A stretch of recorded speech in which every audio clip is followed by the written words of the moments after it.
If you look at the history of carbon removal, it's actually super interesting to realize that it's always been proposed as an alternative to acting now. This is the kind of history of this technology. The way it's been promoted in the 70s and the 80s and 90s by scientists, but also policymakers.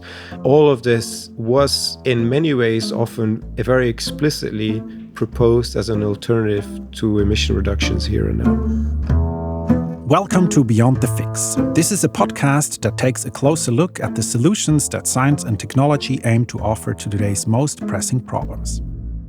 In this episode, we're looking at negative emissions. This refers to the process of deliberately removing carbon dioxide from the atmosphere, either indirectly through influencing natural processes or directly through technology. These strategies are supposed to fix the problem of climate change. However, there are two main issues with relying too heavily on technology for negative emissions. First, these technologies would have to be implemented at an enormous scale that barely seems feasible. And second, the promise of negative emissions can lead to a delay in our efforts to minimize CO2 emissions. Or even to the contrary, the projection of more efficient negative emission techniques in the future has led to scenarios working with overshoot, meaning that we can even transgress the limits for a 1.5 or 2 degree scenario, and then rely on negative emissions to bring us back within those limits later on. I'm your host, Thomas Kobel, and my guest today has just written a book about the topic. It's called Overshoot: How the World Surrendered to Climate Breakdown. Author Wim Carton is a human geographer at the Lund University Center for Sustainability Studies, and he has studied the political economy of climate change mitigation for the last decade. In his PhD, he has investigated the effects of so-called market-based mechanisms on the environment. We will talk about this, about his new book, why he's critical of negative emissions, and what he sees as viable alternatives. Welcome to the show, Wim Carton. Thank you for having me. Let's start with the title of the new book that you've written together with Andreas Malm. The keyword is overshoot. I have to admit, I wasn't aware that factoring in temporal overshoot is now considered sort of state of the art in the scientific modeling around the Paris Agreement. What exactly does overshoot mean, and how did this idea come about? Yeah, so in the book we talk about overshoot in a number of different ways. And I should first say that, if you look at the kind of history of the notion of overshoot, originally overshoot is used in this broader sense of ecological overshoot, transgressing these kind of various ecological boundaries. We talk about overshoot in this kind of more limited climate sense. And the term really comes from the way it's being used in, as you said, the climate scientific literature.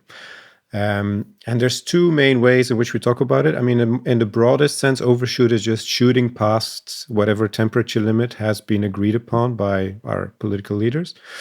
But in the kind of way it's been mainstreamed in the context of the Paris Agreement and the kind of modeling exercises that countries have been relied upon, it also means this idea of overshoot and return, or temporary overshoot, or what we in the book call programmatic overshoot. And the idea simply is that transgressing temperature limits in itself does not have to be a problem, because we can shoot past them and then use technologies to suck CO2 out of the air and thereby reduce temperatures again, and then come back to the limits later in the future towards the end of the 21st century, for example. So overshoot is both shooting past the limit and eventually moving back down to it again. So what about the famous tipping points of climate? How are they accounted for into overshoot scenarios? So this is a very good question. And I guess the simple answer is that originally they don't really factor into it. So when this whole notion of programmatic overshoot emerged in the scientific literature, tipping points in the IPCC report were a very minor part of the discussion. So when was that? When it first It's around 2007 is when you see the first modeling articles around this. And then in the fifth assessment report, it became really big. And then with the 1.5 degree report, overshoot scenarios became totally dominant, you can say. And so Tipping points at that earlier point were seen to, lie quite far into the future. It wasn't the kind of near-term concern. And what we see happening in the scientific literature more recently is that a lot of these tipping points have been reassessed, and we kind of now agree that for a lot of them, actually, the space between 1.5 and 2 degrees is quite critical. So a crucial argument against the whole notion of temporary overshoot now is exactly this risk of crossing temporary tipping points. So maybe we should have a quick definition of what we mean by tipping points. Yeah, so a tipping point is essentially any kind of mechanism in the Earth system, you could say, where a certain dynamic is being set in motion at a certain point, a certain temperature, for example, or a certain amount of CO2, after which the system takes on a self-reinforcing feedback. Where do you have an example? I mean, an example is the Greenland ice sheet, for example, or the Amazon rainforest. So the Amazon rainforest or the Greenland ice sheet exist within a certain kind of stability. But when the system tips, for example, when temperatures reach a certain limit in the case of Greenland, or when deforestation and transpiration in the Amazon rainforest falls below a certain limit, then the system tips into another system, essentially. So with the Amazon rainforest, it's assumed that this is actually not that far off anymore. Greenland ice sheet is a bit further off, but there as well, there's concerns. Maybe the most talked about recently is the AMOC, the Atlantic Meridional Overturning Circulation, this kind of global system in the Atlantic of different ocean currents that transport heat from the tropical areas and the equator north, especially towards Europe, where there's now kind of increasing concern that this tipping point could be, within the next few decades somewhere, which would have very dramatic consequences for Western Europe in particular. And so the idea is, that once you tip the system, I mean, in the case of the AMOC, for example, you would have a dramatic fall in temperatures for, much of Western Europe, especially the UK and the coast of Norway. This doesn't happen immediately, but the point is that once you set in motion the dynamic, it's in a way unstoppable. No matter what you do, the system will kind of roll itself into a new kind of, a new equilibrium.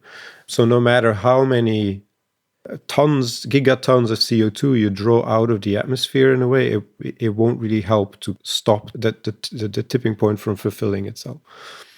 Because we have just crossed a certain border and there's no exactly way of going back, right? Yes. Which is a major concern. So I wonder why in this context the concept of overshoot just didn't disappear, because we said, oh, we know about tipping points now, so maybe it's not that good an idea.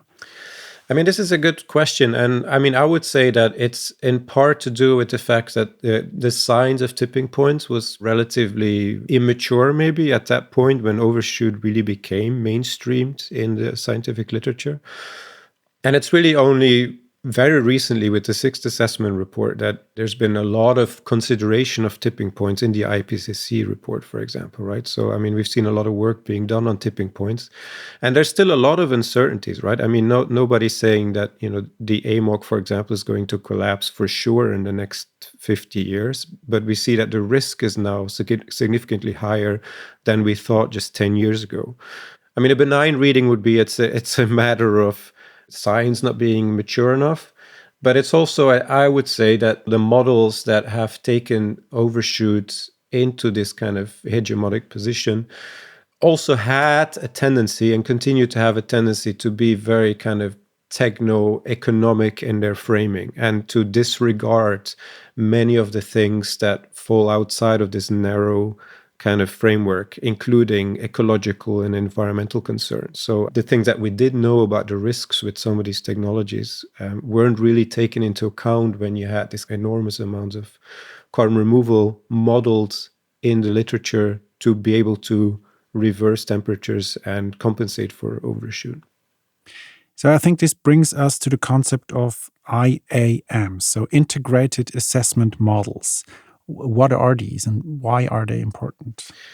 So integrated assessment models, they're a bit of a nerdy topic, maybe. I always feel a little bit bad for talking so much about them, because it feels like you're focusing on one aspect of what's problematic in the way the climate discourse is being framed, while not talking about all of the other things. And obviously, we're not arguing that IAMs are the kind of main problem or the only problem when it comes to climate delay and all of these issues. But they're hugely important. And the reason is that if you look at the IPCC reports, the main takeaways from these reports, what I would say policymakers and corporations take away from it and use the messages that are being amplified, tend to be the outcomes of integrated assessment models. And so what we're talking about essentially is these very kind of complex, as the name says, integrated models that first have this kind of Earth system component. So you have normal climate models, right? These are Earth system models that just model how the climate operates and how it reacts to increases in CO2 concentrations. But then they couple that with a economic component that essentially allows you to create different pathways for how we could mitigate temperature. So it's an attempt to connect this kind of how the climate works with what can we do about it, and what would different policy interventions mean in terms of emission reductions, and also crucially, and this is one of the main points we make in the book, how to do it cost optimally, right? So because these integrated assessment models are essentially, for the most part, cost optimizing models. So, they essentially ask, we want to stay below 2 degrees, we want to stay below 1.5 degrees. How do we do that in the most optimal, economically efficient way? What is the kind of combination of different policies and technologies that would allow us to stay within that limit while still minimizing cost? I mean, I think this does sound reasonable to me to, optimize the cost and also take into account the economy. But if I understand this correctly, one outcome of these IAMs is that it makes prevention seem more expensive than later sort of redemption through negative emissions, right? Because they project that, in the future, we will have technologies that make it less expensive to capture the excess carbon dioxide, etc. Which, that seems counterintuitive to me at best. No, exactly. I mean, this is one of the main problems with cost optimization over these long time frames, right? And we could talk a lot about this. There's different mechanisms and assumptions and modalities in the models that kind of produce these results. I would argue that, when we talk about climate change, firstly, looking at different policy options and different technologies, mainly, or in many cases, only through the lens of economics, is misguided, I think. I mean, there's reasons why, some technologies are cheaper than others, but that shouldn't be the only basis on which we prioritize one technology over the other. And this is one of the main critiques in this, especially the social science literature on integrated assessment models, that, when you take justice concerns or social equality or biodiversity or any kind of environmental concerns into account, then obviously there might be reasons why you want to choose some policies and not others that have nothing to do with economics. So, there's reasons to not just focus on the cost, right? And this is what these models tend to be rather bad at. But exactly one of the outcomes of this is that the models work with a discount rate. So essentially, this means that mitigation in the future, in the distant future, is seen as more economically desirable than very kind of near-term actions. Because the assumption is future generations will be richer, they will be able to pay for this in a different way than we are currently able to. And so the kind of mechanism then is that because of this, the model pushes mitigation into the future. And overshoot is one of the exact outcomes of this. On this logic, it makes more economic sense to, save quite a lot of the mitigation burden for later decades and even overshoot these temperature targets, and then use something like bioenergy with carbon capture and storage or any other negative emission technology to compensate for that overshoot. So what is fixed by overshoot scenarios and for whom?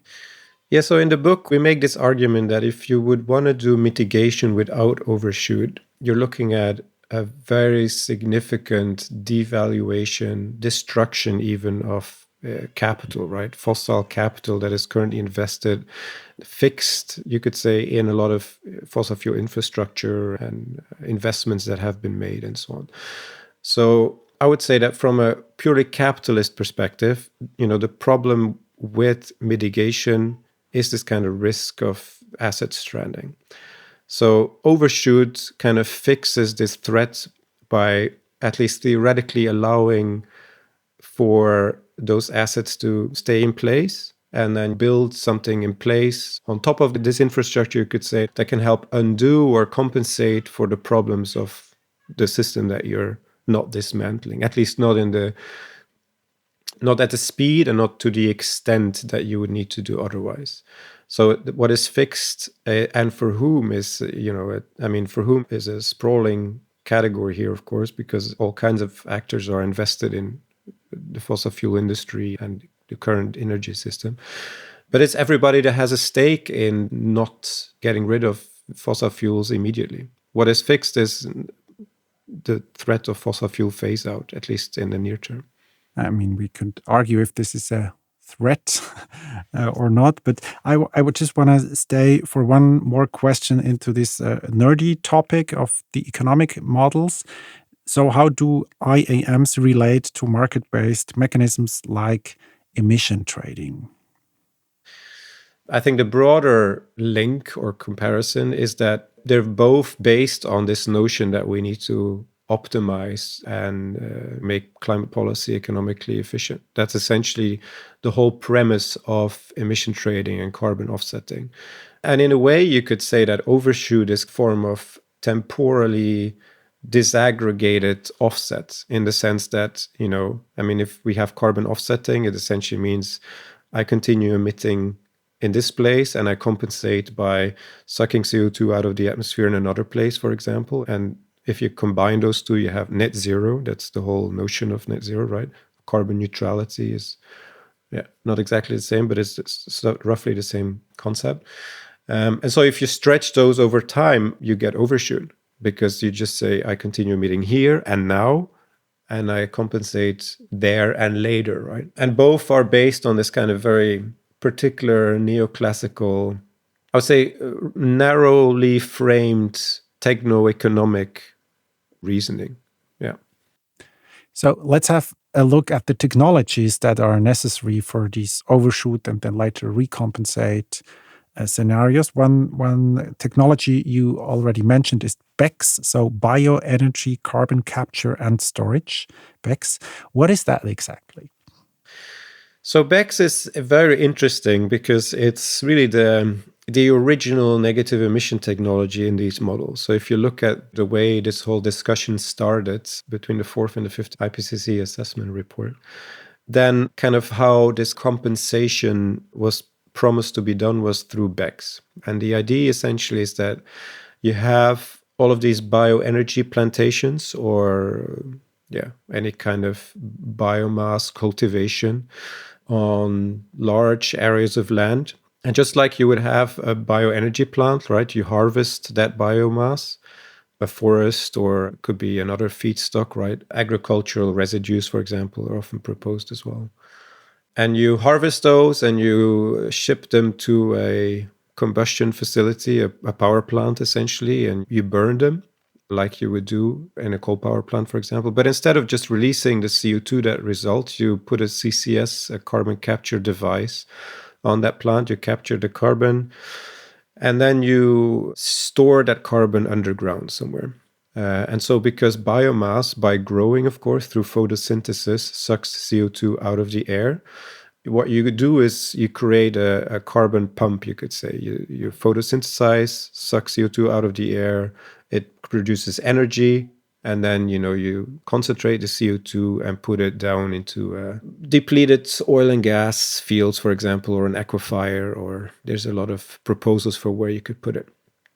So this in a nutshell is BECCS, and it's been discussed a lot. Now, the interesting thing is that BECCS is, so far at least, a mostly hypothetical construct in the sense that there's very few BECCS plants operating. There's been one in the US and Decatur in Illinois for a while. There's a lot of them being proposed and, pilot projects being developed, including quite a few in Sweden at the moment. There's a lot of interest here. But to me, at least, what's interesting is when this was proposed in 2007 or so, this was a very hypothetical technology. And we can talk a lot about BECCS and how feasible it is. And, is it real? Does it exist? There's a lot of critique of this.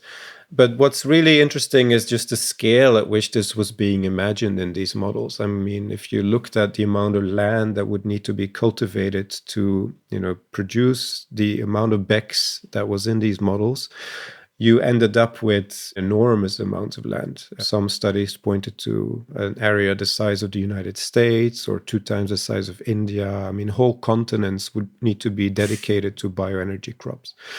And this was one of the main critiques of the models, right? And because if you would take into account the effects on food prices and food production or dispossession of land or all these kind of things, then you would have to put in question the feasibility of doing that. And the models, didn't take those things into account and thereby constructed this idea that this was somehow feasible. Is that also your main critique?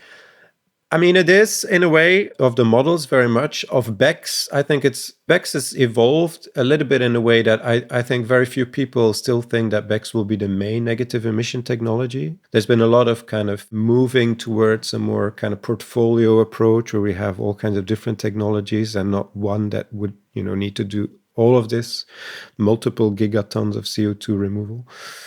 But I think BECCS is combusting biomass and somehow trying to capture the CO2 and then have this kind of cleanup operation afterwards is a very old-fashioned technology, right? I think to me, what's really problematic is all the biodiversity, environmental implications with this, irrespective of whether or not you could actually make it net negative. The current bioenergy, biomass industry isn't very environmentally benign, right? I mean, there's a lot of negative effects, and Sweden again is a very good example of that. We have a very high percentage of biogenic emissions from the heat and pulp industry and combined heat and power that uses forest residues in this country. And it has a lot of negative effects on biodiversity. It's ultimately, I would say, unsustainable for other reasons. Now, a lot of people say that, in Sweden, for example, the argument often is we already have all this bioenergy. We don't need to do new plantations. The critique that has been held against BECCS doesn't apply here because we already have this biogenic emission. We just need to put CCS on top of it. But I would say that disregards the many ways that the current bioenergy industry even here is not problem-free. So it kind of risks justifying this unsustainable model. So what about more technical solutions like direct air capture? Yeah, so this is an alternative proposal, right? And very popular in certain circles. There's a lot of private funding going into that. And also, especially in the US, right? A lot of policies being developed around direct air capture. Direct air capture hubs are being developed. So here you have a technology that essentially promises to use industrial scale, often fans that suck in air from the atmosphere directly. You could do this anywhere. And then you have a chemical compound that kind of selectively attaches itself to the CO2. And then you can you heat that chemical compound CO2 combination to release the CO2 and purify it. And then you do the same, right? You put it somewhere underground to store it away. One of the most well-known companies doing this at the moment is a Swiss company, Climeworks. There's a few others as well, Carbon Engineering and so on. This definitely works. It has the advantage of not having this enormous land footprint, but it's super energy intensive. And that's the main criticism of it.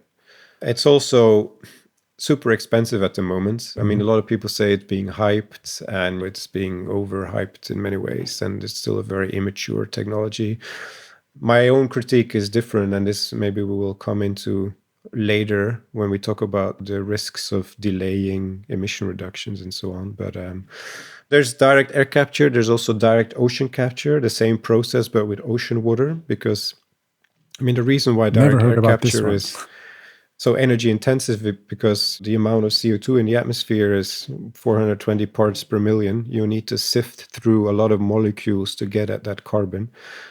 Concentration is higher in ocean, so that's why, you know, potentially there's an energy benefit to doing it there. Yeah. Do you see a role, or which role do you see for carbon capture technologies in climate change mitigation?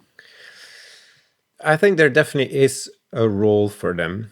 And we need to unpack a little bit what we mean with climate change mitigation, maybe. And this is also the argument in a way that we make in the second book that Andreas and I are writing, that's coming out next year, which is a kind of... Do you know the title already? It's called The Long Heat: Climate Politics When It's Too Late. And this is going to be a more, you know, in-depth engagement with carbon dioxide removal technologies and geoengineering. So, I mean, a lot of the political economy of it. So if you look at the IPCC report, I would say that there's three ways, but I would say that two more legitimate ways in which carbon removal is being used or proposed. One is to, you know, compensate for emissions that we cannot actually reduce, these kind of hard to abate residual emissions. And thereby, you know, help us reach net zero. And the other is to compensate for overshoot. So these are the two. Now, the problem with the first is that a lot of these carbon capture, carbon removal technologies are, you know, used in sectors and for purposes that are not actually hard to abate. So, I mean, this whole notion of, you know, what is hard to abate for the first is very flexible, and, you know, people are using it in all kinds of ways. Can you make an example? So traditionally, I think hard to abate has been used in this for the cement industry, for example, where, you know, there's no real for these process emissions. There's no real alternatives on the horizon. Or, you know, the steel industry was often an example as well, where actually now we do have mitigation technologies that don't rely on CCS. Agriculture, aviation, shipping are often sectors that are described as hard to abate. So I think in some of these, you definitely have, you know, legitimate purposes and uses for carbon capture or carbon removal. And you know, the two are different in a way, but also overlap. But firstly, it gets complicated by the fact that, you know, technological innovation keeps happening, right? And it's very hard in the present to determine, you know, what in 30 or 50 years from now is still going to be hard to abate. So there's a risk, I think, in trying to solidify these notions about what's possible and not possible in the future with the knowledge that we have in the present. I think we should be very careful about doing this, because, you know, we risk locking ourselves into a carbon capture heavy pathway that is maybe unjustified. That being said, I mean, there's always going to be some degree of emissions. I mean, especially in agriculture, because any kind of harvesting process involves a release of emissions, right? So it's very hard to see how you could have a completely emission-free agriculture. So there's going to have to be some kind of net zero agriculture, right? And you could do that in all kinds of ways. It doesn't have to be industrial removal, of course.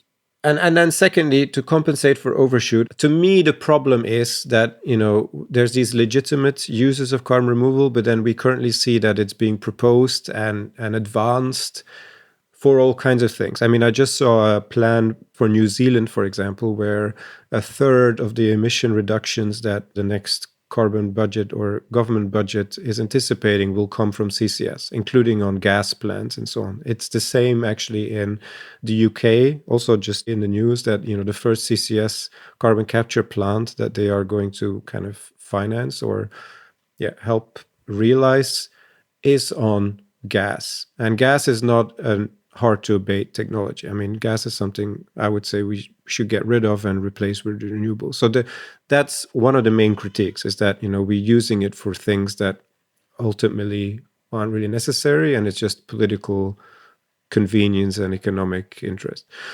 I mean, the main critique is exactly this, is that, you know, it's being used as a justification to continue extracting, combusting fossil fuels. And we see that very clearly. And this is what we demonstrate in our second book as well, is that there's all of these examples in which, in theory, a lot of carbon removal technologies can do a lot of good.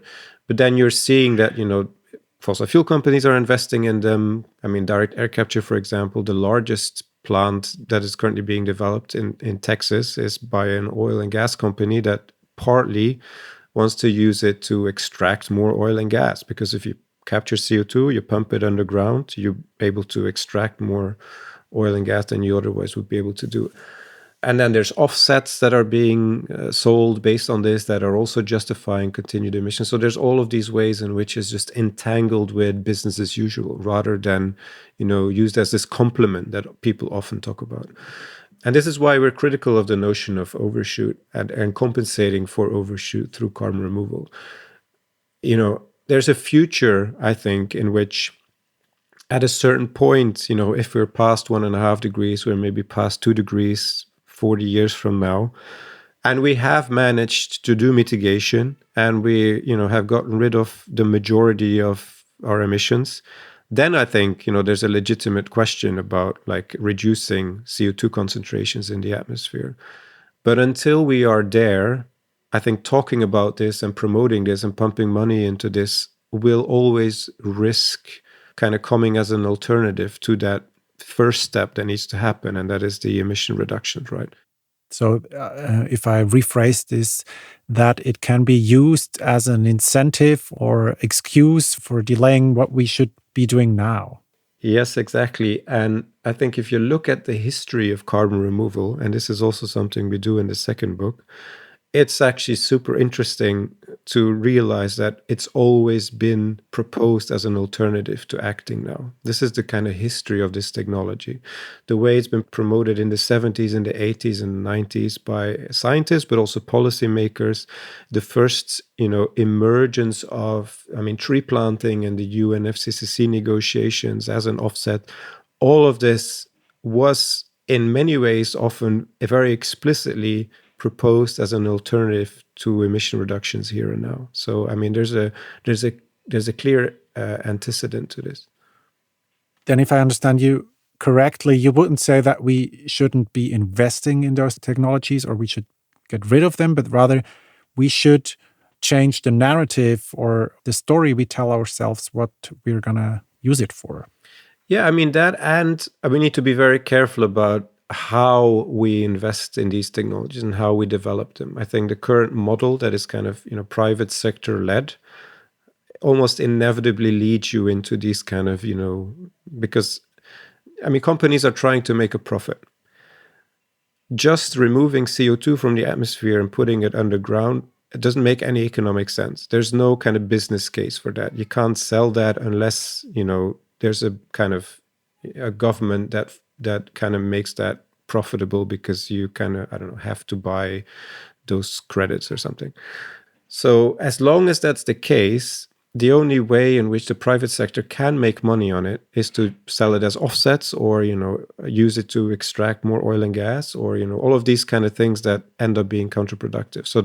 So it's changing the narrative, but it's also fundamentally, I think, changing the kind of model to one that is first much more conditional on other things happening first, and I think much more regulated and we would argue state-led in the way that I think ultimately this needs to be a kind of public, democratically controlled exercise and not one that is steered and directed for the benefit of private interests. If I may ask you a personal question. Sure.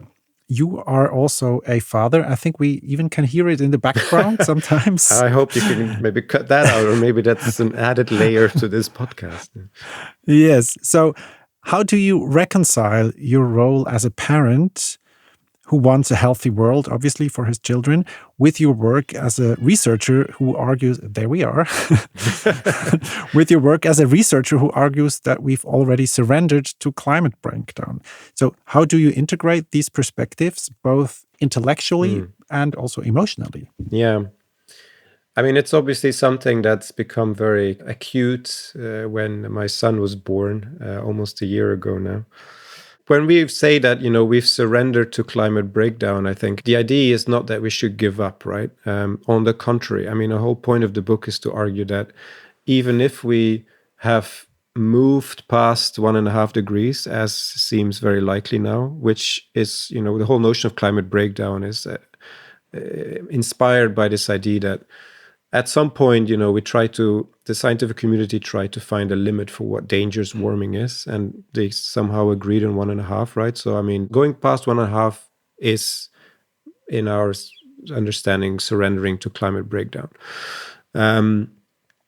But that doesn't mean that there's nothing more to fight for, right? And on the contrary, it becomes even more important because, of course, climate change is not, especially because of the tipping point concerns that we talked about in the beginning, it's not a linear process. It's not something that gets worse gradually. The warmer it becomes, the higher the risk. So it's only becoming more urgent and more acute to do something about it. And every tenth of a degree, of course, matters, right? I mean, 1.5 might be in the back rear mirror, but 1.6 is still better than 1.8, and 1.8 is better than 2. And so we have to keep fighting for every tenth of a degree.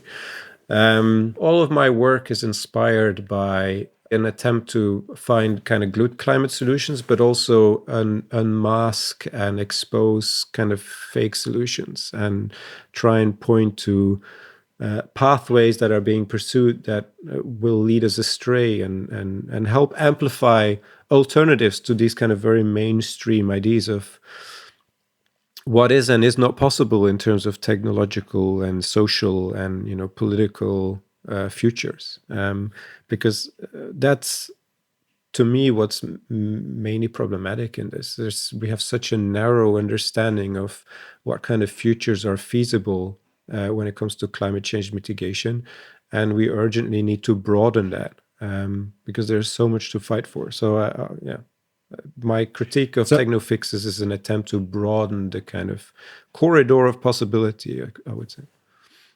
So to conclude this, I mean, you already mentioned some alternatives or sketched some, but to make this more explicit, what alternative approaches do you see? What should we be doing and prioritizing politically? Well, there's a lot of work to be done, obviously, especially now with the political situation as it is, and it's the second Trump presidency, and there's so much organizing that needs to happen, I think, and there's a lot of kind of introspection happening, I think, in the kind of climate movement at the moment, and broadly speaking on the left or within the environmental community. I think this is also one of the things that we get to in the book, maybe, is that I think there's a lot of ways in which, as you say, there's a lot of narrative reframing that needs to happen. I think it's very encouraging to see more focus now on the problem of fossil fuels. There's been an uphill struggle, of course, in especially the UN talks and so on, where this has been very controversial. But I mean, for a very long time, climate change has been framed as this problem of emissions and CO2 concentrations and these kind of notions and concepts that lack a clear villain, if you will, or a clear, they're very intangible. It's very hard, I think, to mobilize around an excess of emissions. I think putting our finger and or focus on the sources, the kind of ultimate sources of the problem, are really what is needed. And I think we should just continue doing that work. So that's one thing. And that means, phasing out fossil fuels. I mean, the Fossil Fuel Non-Proliferation Treaty is a very nice example that I strongly support. I mean, first of all, no new licenses, no new permits. I mean, that's unfortunately still not happening, right?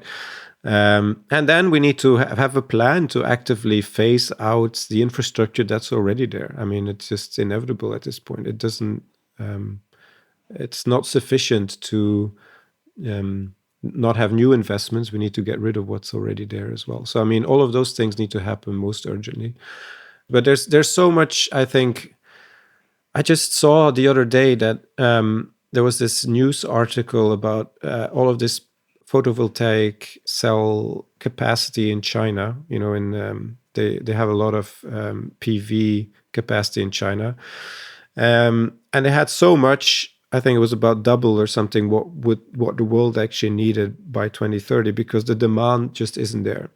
So the companies, PV companies, probably the party and the Chinese government as well, is planning to introduce quotas, just like OPEC is doing, to limit output of PVs, because the excess capacity created a problem for them, because it drove prices down so much that it jeopardized the profitability of their industry. And this is an absurd situation, of course. We urgently need all this capacity, and what is standing in the way of using it is the market.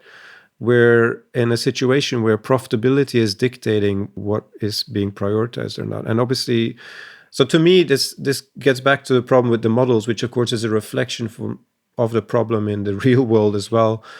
We need to really broaden our perspectives, I think, in terms of how we justify and evaluate the benefits of climate policy. We need to move beyond this kind of cheap first and everything has to be economically efficient. Some things, and I know this is a politically very inconvenient message at the moment, but I think it needs to be stressed. Is some things are worth the cost, and some things we just need to be able to pour money into. And this is why it's actually been, for all the flaws that the Biden administration had over the last years, the US has become the world's largest producer of crude oil, for example, under Biden in the world, right? Much more than Saudi Arabia or Russia or something. But the one thing that was interesting with the kind of Inflation Reduction Act, their main kind of climate policy package that they developed, is that it was really this industrial package, right? That was really focused on putting subsidies and incentives into the kind of things that you actually need to scale. So I think in tandem with this kind of focus on phasing out, that's the pathway we need to go. We need to recognize that the market is not going to deliver this on its own, and the state needs to come in with support.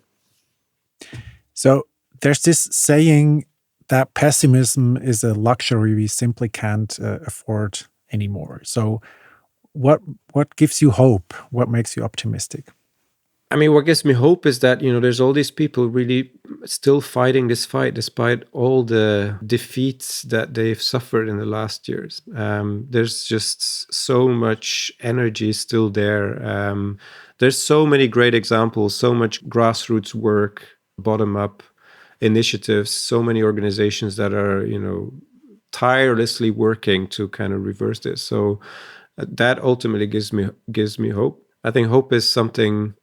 It's a double-sided sword. It's a double-sided sword in the sense that it has connotations that maybe we don't always want it to have. There was this very great piece the other day on how the last thing we need is false hope. Often there's this kind of just reiteration of hope as the kind of belief that the current system is sufficient to help deliver what is ultimately needed. And that's not the kind of hope that we need, of course. But I think there's definitely a lot of energy in kind of these grassroots initiatives. And, despite, no matter how bad things with climate, there's always going to be, a need and an imperative.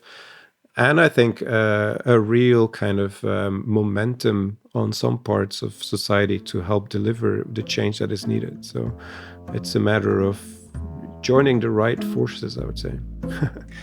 Wim Carton, thank you so much for coming to the show. Thanks for having me. Beyond the Fix is brought to you by Critical Scientists Switzerland, an independent network of Swiss researchers, and is made possible by the Stiftung Mercator Schweiz. Music by Mich Gerber.